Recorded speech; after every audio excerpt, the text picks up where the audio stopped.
HSC 26 শিক্ষার্থীরা, আজকে তোমাদের সাথে আলোচনা করব আমরা মাত্র 45 দিনে তুমি এ প্লাসের জন্য কিভাবে প্রস্তুতি নিবা। আমরা কথা বলবো দৈনিক রুটিন নিয়ে, সিকিউ বা লিখিত অংশ কিভাবে তোমরা উত্তর ভালোভাবে দিবা, এমসিকিউ অংশ কিভাবে তোমরা পড়বা, অ্যাক্টিভ রিকল এবং রিভিশন নিয়ে আমরা কথা বলবো এবং 45 দিনের একটা প্ল্যানিং বা একটা স্ট্র্যাটেজি শেয়ার করবো এবং যে ভুলগুলো তোমাকে এড়িয়ে যাওয়া উচিত সেগুলো নিয়ে কথা বলবো।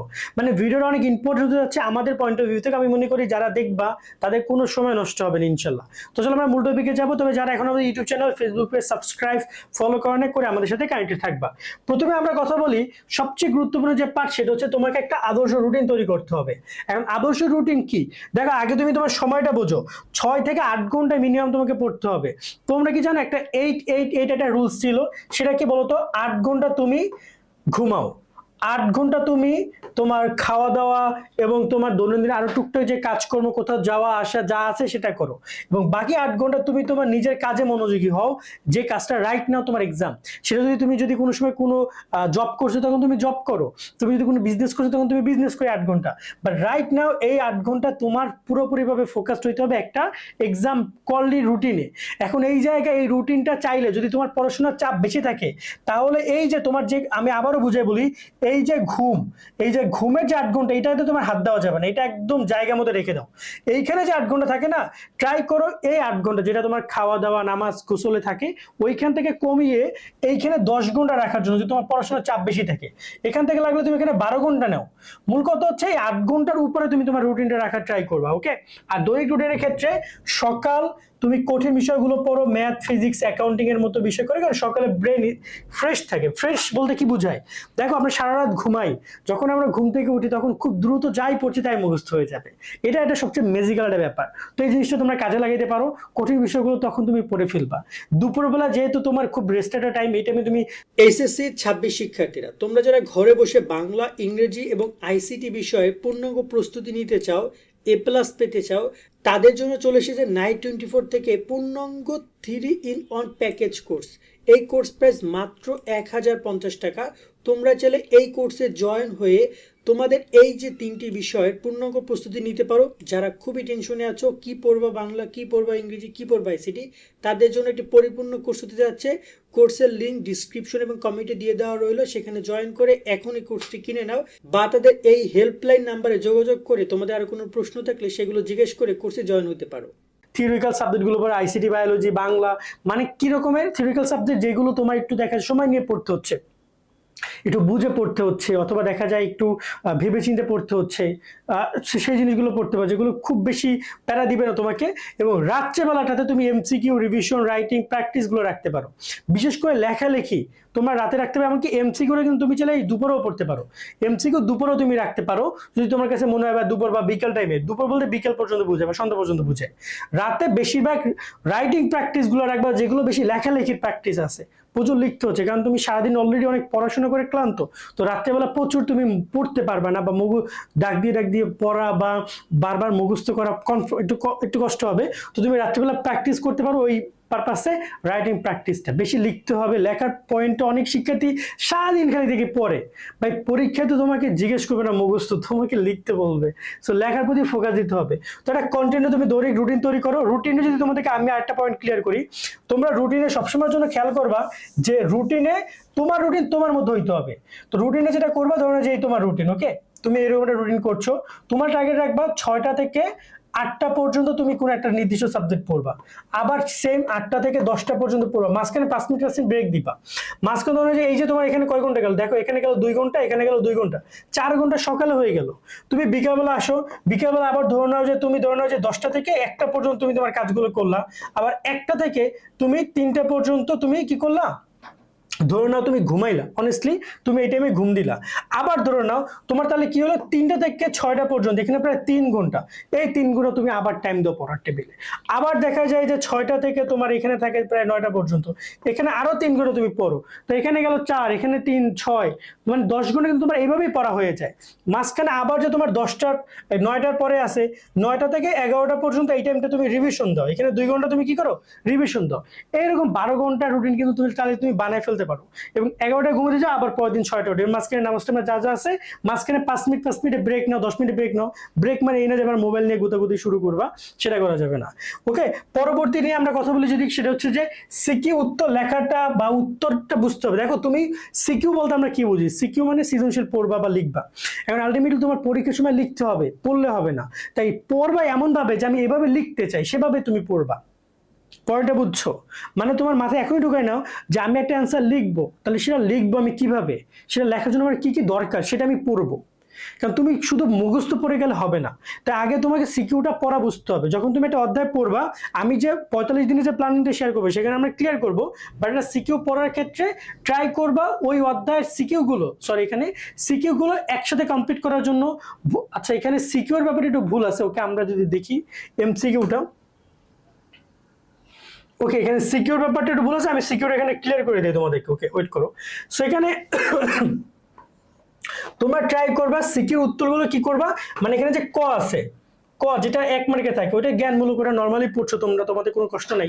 কিন্তু যেটা খ রয়েছে, এটা ম্যাক্সিমাম সময় কি চাই, ব্যাখ্যা চাই, তোমাদের বিশ্লেষণ চাই। সো তোমরা ট্রাই করবা এই দুইটা ক এবং খ টুকটাক বৈজ্ঞানিক লেখার বা বানানের দিকে খেয়াল রেখে একটু যতটুকু পারো এক্সপ্লেন করা ট্রাই করবা। কিন্তু যখন তোমার গ আসবে এবং ঘ আসবে, তখন তোমরা যখন পড়বা গ এবং ঘ, এই জায়গাতে তোমার কত মার্ক, 3 মার্ক, এখানে 4 মার্ক থাকে। সেই 3 এবং 4, এই 3-4 মার্ক লেখার ক্ষেত্রে এই যে গ, এটাকে প্রয়োগমূলক বলে, এটাকে জ্ঞান, অনুধাবন এবং প্রয়োগ, 3টা অংশ আলাদা আলাদা পৃথকভাবে লেখা যায়। এবং যখন তোমরা পড়বা তখন ট্রাই করবা উত্তরগুলো যেন প্রথম দিকে রাখার। লেখার সময় খেয়াল করবে, দেখবা গাইড যখন তোমরা পড়ছো বা একটা যখন অ্যান্সার খুঁজতেছো, সেখানে দেখবা যে অ্যান্সারগুলো কি করা, প্রথম দিকে রাখা। সো এই যে গ এবং ঘ লেখার ক্ষেত্রে অ্যান্সারগুলোকে প্রথম দিকে রাখা, গুরুত্বপূর্ণ শব্দগুলোকে প্রথমগুলো দিকে রাখা, প্যারা আকারে করা, প্রথম লাইনে জ্ঞানমূলক একটু প্যারা, দেন দ্বিতীয় লাইনে আবার অনুধাবন একটু ব্যাখ্যা করবা, তৃতীয় লাইনে আবার প্রয়োগের একটু ব্যাখ্যা করবা, চতুর্থ লাইনে আবার তুমি একটু গ্যাপ দিয়ে উচ্চতর দক্ষতা একটু ব্যাখ্যা করবে। এইভাবে করে করে সুন্দর করে লিখতে হবে। তার সাথে তোমরা ট্রাই করবে প্রত্যেকটা অধ্যায় টপিক ওয়াইজ, সিকিউ চাইলে অনেক পড়তে পারো, আর টপিক ওয়াইজ সিকিউগুলো সলভ করা ট্রাই করবা। ধরো যে তোমার এখানে টোটাল 5টা টপিক আছে, তুমি 5টা টপিক থেকে মিনিমাম 10টা সিকিউ পড়ো। তোমার আবার অনেক সময় দেখা যায় লেখার প্র্যাকটিস চলে আসতে, অত বেশি লেখার দরকার নাই, বাট তুমি 2টা অন্তপক্ষে সিকিউ লেখো, বাকি 8টা দেখে যাও। তাই এখানে তোমার সিকিউগুলো এভাবে পড়া ট্রাই করবা। একইভাবে যদি আমরা কথা বলি তোমাদের এমসিকিউ পার্টটা নিয়ে, যে একই অধ্যায়ের এমসিকিউ একসাথে 50 থেকে 100টা পড়ো, কোন অপশনটা ভুল সেটা একটু বুঝো। কেন ভুল, আমি এই যে ক লিখছি, ক একটা অ্যান্সার ধরে নাও, ঠিক আছে, খ একটা অ্যান্সার, তারপর রয়েছে এখানে গ একটা অ্যান্সার, ঘ একটা অ্যান্সার। এখন আমার এখানে অ্যান্সার সঠিক হচ্ছে খ, তাহলে বাকি যে 3টা ক, গ, ঘ, এগুলো কেন ভুল, এই ভুলটা কেন, এই প্রশ্নটা তোমাকে করতে হবে তোমার নিজের কাছে। দেন যখন তার অ্যান্সার খুঁজে পাবা, দেখবা যে তুমিও তোমার এমসিকিউটা বুঝে ফেলছো। খুব বেশি সময় লাগে না, একটা এমসিকিউর পিছনে 30-40 সেকেন্ড সময় দাও। অনেকে দেখা জাস্ট পড়ে চলে যায়, এটা করো না। তার সাথে বোর্ড কোশ্চেন সলভ করবা, বিশেষ করে 2024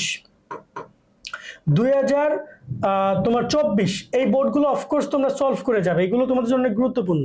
ওকে, সো যতটুকু বার সলভ করে যাবে, এগুলো যেহেতু শর্ট সিলেবাস হয়েছে, তারপর দেখে যাবো তোমরা।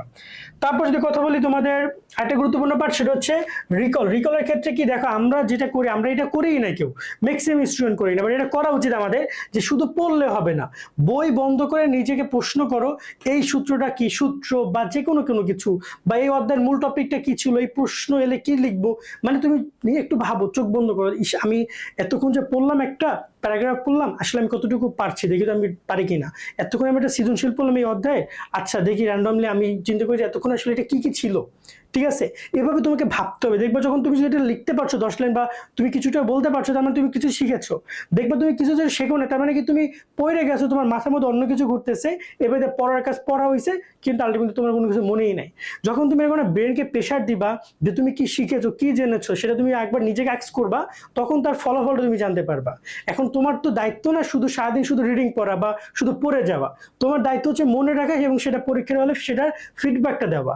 তো এই বিষয়টা তোমাদেরকে খেয়াল রাখতে হবে। এবং সবচেয়ে গুরুত্বপূর্ণ পার্ট হচ্ছে রিভিশনটা খেয়াল করো, একবার পরে রেখে দিবা না। রিভিশন সিস্টেমে তুমি 1 দিন পর, 3 দিন, 7 দিন বা 15 দিন পর পর সেটা রিভিশন দিবা। সাপোজ তুমি একটা ইংরেজি রাইটিং পার্ট পড়ছো, অথবা তুমি আইসিটি কোনো একটা পার্ট দেখেছো, একটা ধরুন উপপাদ্য দেখেছো একটা, ঠিক আছে, সো তুমি ওইটা একবার পড়ছো, রেখে দিচ্ছ, পরীক্ষার আগে একবার দেখবা, ভালো কথা। বাট পরীক্ষাকে যদি দেখো যে ভুলে গেছো, তখন তোমাকে আবার পড়তে হবে, আবার মুখস্থ করতে হবে, তোমার কিন্তু আবার কষ্ট করতে হবে। বাট তুমি যদি মাঝখানে আরেকবার দুইবার যদি তুমি দেখতা এটা রিভিশন প্ল্যানিংয়ে যে আজকে আমরা আইসিটি বইটা ধরি, কি কি জিনিস মুখস্থ করার ছিল, আমি তৃতীয় অধ্যায় টুকটাক এই বিষয়গুলো দেখছি কিনা, পঞ্চম অধ্যায় এই বিষয়গুলো দেখছি কিনা, প্রথম অধ্যায় এই বিষয়গুলো আমি আরেকবার চোখ বুলাই যাই, 1 ঘন্টা টাইম দিই আমি, কি খুব বেশি কঠিন? আমার মনে হয় এই জিনিসটা করা উচিত তোমাদের। রিভিশনের প্ল্যানিং নিয়ে আমাদের এক গল্প আছে। ধরে নাও এই যে একজন রিক্সা চালক, সে কি করে জানো, সে তোমার হচ্ছে যে ওই মানে 2 মিনিট পর পরে একটা করে প্যাডেল দিত, তারপরে সে রাস্তাগুলো পার করতো, মানে তার রিক্সা কখনো থামতে দিত না। আরেকজন রিক্সা চালক ছিল, সে কি করতো, সে রিক্সা যখন একদম থেমে যেত তখন সে আরেকটা প্যাডেল দিত, যখন আবার একদম প্যাডেল দিয়ে কষ্ট করে আবার পুরোটা উঠে যেত তখন তিনি আবার যখন থেমে যেত তখন তিনি আরেকটা প্যাডেল দিত। তো এখন যে ব্যক্তিটা বারবারই প্যাডেল দিত তার আসলে কষ্ট কম হইতো এবং সে কি করতো, খুব দ্রুত তার কষ্ট কমতো এবং তার মানে গন্তব্যে খুব দ্রুত যেতে পারতো। কিন্তু ওই ব্যক্তি যে ব্যক্তি একদম থেমে যেত তারপরে সে প্যাডেল দিয়ে আবার পুনরায় আবার রিস্টার্ট করতো, তার কষ্ট অনেক বেশি হতো, কারণ প্রত্যেকবারই ওই সেম কষ্ট। তো তুমি দ্বিতীয় ব্যক্তির মতো না করে প্রথম ব্যক্তির মতো করো, যে তুমি বারবার রিভিশন দাও, তাতে করে তোমার লাস্ট টাইমে ওই যে আবার পুনরায় প্রথম থেকে মুখস্থ ওই কষ্টটা করতে হবে না। এর পরবর্তী যে বিষয়টা নিয়ে কথা বলবো সেটা হচ্ছে যে 45 দিনের স্ট্র্যাটেজি। এটা খেয়াল করো যে 2 দিনে বই শেষ করার বা সময় দাও। ধরো না প্রত্যেকটা বই তুমি 2 দিন করে টাইম দাও বা 3 দিন করে টাইম দাও, কোনো বই 1 দিনও হয়, কোনো বই 3-4 দিন পর্যন্ত লাগে। সো কি করতে পারো তোমরা, এটা পুরো 45 দিনের প্ল্যানিং তোমরা তৈরি করো। 45 দিনের প্ল্যানিং এভাবে হইতে পারে, আমি যদি বুঝাই বলি। ধরো না ফার্স্ট 1 থেকে 2 দিন তুমি বাংলা ফার্স্ট পেপারে টাইম দিবা। কিসে টাইম দিবা? বাংলা ফার্স্ট পেপারে টাইম দিবা। ওকে, তারপরে আমরা কথা বলি, ধরো যে এরপর রয়েছে 3 থেকে 4 দিন তুমি এখানে দিলা বাংলা দ্বিতীয় পত্রে, বাংলা দ্বিতীয়।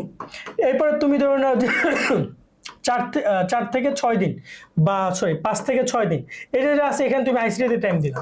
এভাবে তুমি ইংরেজি টাইম দিও। যখন তুমি এরকম একটা রুটিন করবা, সারাদিন শুধু বাংলা পড়ছো, সারাদিন বাংলা দ্বিতীয়, সারাদিন আইসিটি, দেখবে তোমার একটা কিন্তু কি হচ্ছে, ওই সারাদিনে তুমি যারা পড়ছো, যদি তুমি একঘেয়েমিতে না আসে, একঘেয়েমিতে আসলে সেক্ষেত্রে আরেকটা অপশন আছে, বা যদি একঘেয়েমিতে না আসে তুমি এটা কন্টিনিউ করতে পারো। দেখবা যে মোটামুটি কায়দায় তোমার সাবজেক্ট আছে কয়টা, 12টা বা 13টা সাবজেক্ট। তো তুমি যদি 2 দিন করে টাইম দাও, তোমার 13 দুগুণে 26 দিন বা 30 দিনই লাগবে, মোটামুটি কায়দায় তোমার বেশ ভালোটা প্রিপারেশন হয়ে যাবে যদি টানা 2 দিন বাংলা পড়তে পারো। টানা 2 দিন যদি বাংলা পড়ো 10 ঘন্টা কইরা, আলমিরাল কোনো কিছু লাগে, দেখবা যে অনেক কিছু কমপ্লিট করে ফেলছো, যেগুলো পারো না যেগুলো পারো সবকিছু। আর যাদের বোরিং ফিল আসে, যে একসাথে একটা বই সারাদিন পড়তে ইচ্ছা করে না, তারা এইখানে বাংলার সাথে তোমরা চাইলে বাংলা প্রথম পত্র পড়ছো, সকালবেলা বাংলা, দ্বিতীয় পত্রে বাংলা দ্বিতীয়, সেখানে তুমি আর 1 দিন 2 দিন 2 দিন তো হবে না, তখন তুমি 4 দিন নাও, 4 দিনে বসে বাংলাটা শেষ করো, পরের 4 দিনে বসে তুমি ইংরেজিটা শেষ করো, অথবা বাংলা ইংরেজি মিক্সড করে পড়ো। বাংলা পড়ো আজকে সকালে, বিকেলবেলা ইংরেজি পড়ো, ঠিক আছে? বাংলা প্রথম পত্র সকালে, পরের দিন বিকেলবেলা বাংলা ইংরেজি, এভাবে করো তুমি আগাইতে পারো। মূল কথা হচ্ছে একটা প্ল্যানিং, দীর্ঘমেয়াদী প্ল্যানিং তুমি করবা। তার সাথে যদি কথা বলি, তোমাদের এখানে দুর্বল অধ্যায়গুলো আগে পড়ো, যেহেতু রাইট নাও সবসময় জন্য আমরা বলি সহজ অধ্যায়গুলো আগে পড়ো, বাট এই রাইটটাও যদি এক্সাম তোমার সামনে, এখন আগে তুমি সহজ অধ্যায় যেগুলো পারছো সেগুলো বাদ দাও, বাট যেগুলো দেখা যায় কম পারো বা যেগুলো থেকে কোশ্চেন আসবে, এক্ষেত্রে সাজেশনগুলো আমাদের খুবই কাজে দিবে। ওই সাজেশনগুলো ফলো করে দুর্বল অধ্যায়গুলো আগে পড়ার ট্রাই করো। তার সাথে এখানে বোর্ড কোশ্চেন রয়েছে, যে বোর্ড কোশ্চেনগুলো বিশেষ করে তোমাদের 2000 যদি বলি 2025 2024 এই বোর্ড কোশ্চেনগুলো সলভ করে বেশি বেশি ট্রাই করবা। মডেল টেস্ট দিবা, এক্সাম টাইম ধরে ধরে এক্সাম, মানে তোমাকে নিজের মতো করে এক্সাম দিতে হবে। এটা কেমন, ধরে নাও যে তুমি তো পরীক্ষা কেন্দ্রে গিয়ে পরীক্ষা দিবা, সো তোমাকে ধরো তুমি একটা এমসিকিউ এক্সাম দিচ্ছ, আইসিটি একটা এক্সাম দিবা, 2024 ঢাকা বোর্ডের কোশ্চেনের উপর তুমি এটা পরীক্ষা দিবা। তো তোমার টাইম হচ্ছে এমসিকিউ পারপাস, তোমার টাইম হচ্ছে 25 মিনিট। 25 মিনিটের মধ্যে নিজে একটা এক্সাম দিবা, যে আমি এখন থেকে 25 মিনিট টাইমারে ধরবো, ধরে আমি একটা এক্সাম দিব, আমি এক্সাম দিতে কয়টা ভুল হয়েছে কয়টা সঠিক হয়েছে আমি যদি আইডেন্টিফাই করতে পারি, এরকম ভাবে। এবং তার সাথে ইম্পর্টেন্ট এমসিকিউ গুলো সলভ করবা, লিখে লিখে প্র্যাকটিস করবা, যত পারো লেখা ট্রাই করো, প্রতিদিন একটা দুইটা সৃজনশীল লেখো। একটা সৃজনশীল লেখার জন্য তোমরা যারা সায়েন্সের আসো তোমরা প্রায় 35 মিনিট সময় পাবা। সেই 35-এ কিভাবে একটা সিকিউ লিখতে পারো সেটা দেখো। যারা কমার্সে আর্টসে আসো তোমরা প্রায় সময় পাবা 21 মিনিট। এটার মধ্যে কিভাবে একটা এমসিকিউ সলভ করবে সেটা তোমাকে এই ধরনের যে প্র্যাকটিসগুলো সেগুলো বাসায় বসে করতে হবে এখন থেকেই। প্রতিদিন করতে থাকবা, দেখবে যে 30 দিনে 30টা সৃজনশীল লিখলে আর লাগে। আর যে ভুলগুলো এড়াই যাবা, অনেকে প্রচুর পিডিএফ জমাচ্ছ বা শুধু পড়বা ওইগুলো বাদ দাও, এগুলো কখনো দরকার নেই এত বেশি। মানি করার, যা পড়বো ওইটুকুই মাথার মধ্যে রাখো, কারণ ফোল্ডার ভরে রাখলে আলটিমেটলি মোবাইল ভরে রাখলে হয় না কিছুই। তাই গুরুত্বপূর্ণ জিনিসগুলো রেখে বাকি জিনিসগুলো বাদ দিয়ে দিতে পারো। তার সাথে রুটিন বানিয়ে ফলো করো, এটা তোমাদেরকে একটু আমরা বলছিলাম। আগামীকাল থেকে পড়বে এই জিনিসগুলো বাদ দাও। অনেকেই শিক্ষার্থী এটা আছে তো না, আজকে যে ভিডিও দেখে অনেকে বলবে আজকে না, শোভন ভাই বলছে কালকে থেকে দেখি এইগুলো ফলো করব, বাট এই জিনিসের মধ্যে যাওয়া যাবে না। শুধু ভিডিও দেখো না, তার সাথে এখানে লিখে প্র্যাকটিস না করে, এবং মোবাইলের যে ডিস্ট্র্যাক্ট, মোবাইলটা যত পারো দূরে দূরে রাখো, মোবাইল ধারে কাছে রাখো না। মোবাইল দিনে চালাবা হিসাব করে করে 1-1.5 ঘন্টা, ঠিক আছে? মানে এর বেশি মোবাইল চালানোর দরকারই নেই, এই রাইট না। আমার একটা কথা মনে রাখবা, আমি বলছি এই সময়টা কাজে লাগাও। আগামী 3-4 মাস তোমার জন্য অনেক ইম্পর্টেন্ট এক্সাম পর্যন্ত, কারণ তুমি কি একটা ভালো বিশ্ববিদ্যালয়ে চান্স পাবা বা কি পাবা না সেটা নির্ভর করবে এই জায়গায় তুমি ইউনিভার্সিটি অ্যাডমিশনও, তোমার যে প্রিপারেশন সেটা তুমি নিতে পারো। সবকিছু মিলিয়ে তোমার জন্য খুবই গুরুত্বপূর্ণ সময় যাচ্ছে বলে আমার কাছে মনে হয়। তো এই সময়টাকে কাজে লাগাও, ফালতুমি করো না। আজকের মতো ভিডিওটা এখানে শেষ করছি। এই ভিডিওটি কেমন লেগেছে কমেন্টে জানিও। সকলে ভালো থাকবা। আল্লাহ হাফেজ।